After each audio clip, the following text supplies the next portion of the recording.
Kristen lagi menjelek-jelekan Islam. Cuma bedanya kalau dulu itu kan medsos itu tidak seperti sekarang. Kalau sekarang memang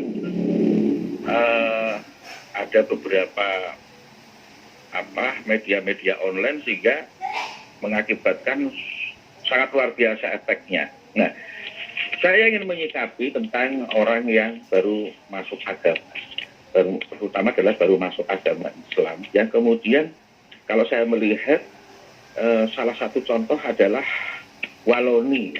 Ini saya melihat ini adalah dari ada semacam sistem ya, ada semacam sistem atau mazhab ataupun lembaga atau institusi yang di sini adalah lembaga Islam, institusi Islam yang radikal yang memang memanfaatkan sehingga kemudian mendayagunakan daripada Yahya Waloni.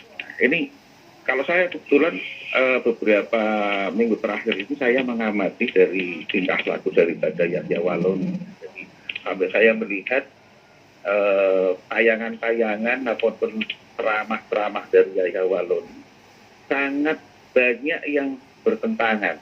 Ya. Hari ini dia mengatakan A, besoknya di tempat lain mengatakan B, yang menangkal sendiri, akhirnya bertentangan, ya, kontra. Ya. Contoh adalah, mohon maaf saya izin menyampaikan juga ini adalah karena apa? Mungkin menurut Islam justru sebenarnya tidak membela Islam. Saya sendiri bersama dengan yang lain, sesama Muslim, bahkan Soleh sendiri, menyikapi bahwa ini sebenarnya mendiskreditkan Islam itu sendiri, ya, merendahkan marwah Islam itu sendiri. Jadi sebenarnya kami sebagai umat Muslim atau umat Islam itu sangat dirugikan dengan ulah daripada Yahya Waloni yang notabene adalah orang yang baru masuk Islam dengan menjelek-jelekan agama sebelumnya, ya, menjelek-jelekan agama sebelumnya. Bukan yang sakit itu bukan hanya yang agama sebelumnya, dalam hal ini adalah kaum Kristiani. Kamu pun juga merasa tersakiti. Muslim yang betul-betul Muslim, yang betul-betul tahu tentang agama, yang sudah memperdalam tentang Islam, itu tersakiti dengan ulahnya Yahya Waloni. Karena Islam yang sebenar-benarnya itu bukan Islam seperti yang dilakukan oleh Yahya Waloni. Ya. Jadi contoh ya, saya memperhatikan apa yang disampaikan oleh Yahya Waloni. Tidak hanya membenci agama sebelumnya, tapi juga sebenarnya merendahkan marwah agama Islam itu. Sebagaimana kita ketahui bahwa Islam adalah rahmatil alamin. Dan Kanjeng Nabi Muhammad SAW selalu mengajarkan supaya menjaga akhlak, bahkan jaga lisan. Nah, dengan bahasa kebohongannya Yahya Waloni itu sangat bertentangan jauh dengan apa yang diajarkan oleh Kanjeng Nabi Muhammad SAW. Di situ di dalamnya banyak sekali, termasuk gibah. Apakah Yahya Waloni tidak tahu bahwa gibah, bergunjing, itu adalah hukumnya, dosanya lebih berat daripada berzina?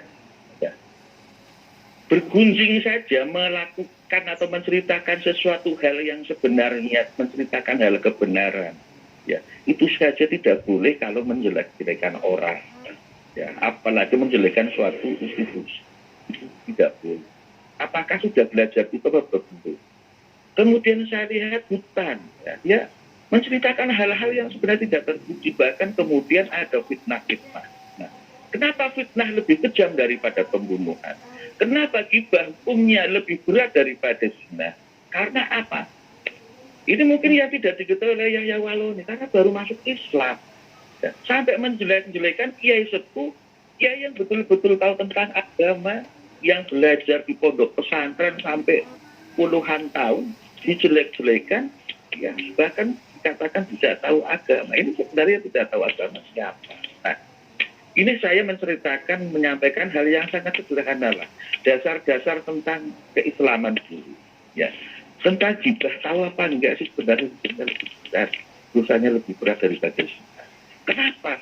Kalau orang berzina, yang penting orangnya minta maaf dan sadar, kemudian dia itu insaf, ya selesai, minta maaf pada Allah, selesai. Tapi kalau riba, selama orang yang dirasa itu tidak memaafkan, nah, maka dosa itu akan terus mengalir. Fitnah kenapa lebih kejam daripada pembunuh?